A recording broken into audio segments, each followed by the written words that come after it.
മലപ്പുറം കരുളായിൽ കാട്ടാനയാക്രമണത്തിൽ ആദിവാസി യുവാവ് കൊല്ലപ്പെട്ട സംഭവത്തിൽ DMK പ്രവർത്തകരുടെ പ്രതിഷേധം.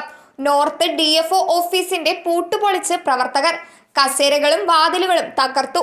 ആവർത്തിച്ചു വരുന്ന വന്യജീവി ആക്രമണങ്ങളിലാണ് പ്രതിഷേധം.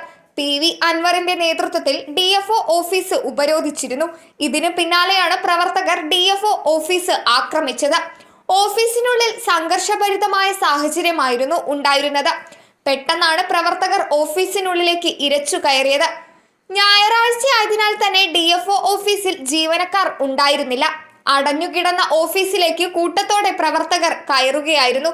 കാട്ടാനയാക്രമണത്തിൽ ആദിവാസി യുവാവ് മണി കൊല്ലപ്പെട്ടതിൽ വനം വകുപ്പിനെ രൂക്ഷമായി PV അൻവർ വിമർശിച്ചിരുന്നു. ഓഫീസ് അടിച്ചു തകർത്ത് അകത്തു കയറിയ DMK പ്രവർത്തകരെ പോലീസ് പിന്നീട് അറസ്റ്റ് ചെയ്ത് നീക്കി. വനം വകുപ്പിന്റെ അനാസ്ഥയ്ക്കെതിരെയാണ് പ്രതിഷേധമെന്നായിരുന്നു MLA-യുടെ നിലപാട്. പ്രവർത്തകരുടെ വികാര പ്രകടനമാണ് കണ്ടതെന്നായിരുന്നു ആക്രമണത്തെക്കുറിച്ചുള്ള അൻവറിന്റെ പ്രതികരണം. വനം വകുപ്പ് നടത്തിയ കൊലപാതകമാണെന്നാണ് PV അൻവർ ആരോപിക്കുന്നത്. പരിക്കേറ്റ മണിയെ മണിക്കൂറുകൾ കഴിഞ്ഞാണ് ആശുപത്രിയിൽ എത്തിച്ചത്. 9 ദിവസത്തിനിടെ 6 പേരെ ആന കൊന്നുവെന്നും സർക്കാർ എന്ത് ചെയ്തെന്നും അൻവർ ചോദിച്ചു.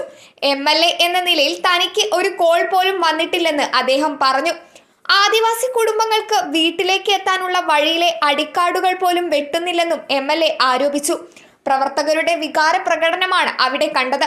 അതിൽ നമുക്കൊന്നും ചെയ്യാൻ സാധിക്കില്ല. പ്രവർത്തകരെ നിയന്ത്രിക്കുന്നതിൽ പരിധിയുണ്ട്. ചെയ്യരുതെന്ന് പറയാൻ മാത്രമേ സാധിക്കൂ. ജനവികാരം മനസ്സിലാക്കാൻ സർക്കാർ തയ്യാറാകണം. മന്ത്രി ഇതുവരെ ഈ വഴിക്ക് വരികയോ അന്വേഷിക്കുകയോ ചെയ്തിട്ടില്ല. വിഷയത്തിൽ ഇടപെടാൻ അവർ തയ്യാറാകണമെന്നും PV അൻവർ MLA കൂട്ടിച്ചേർത്തു. News desk മലയാളാക്ഷരം.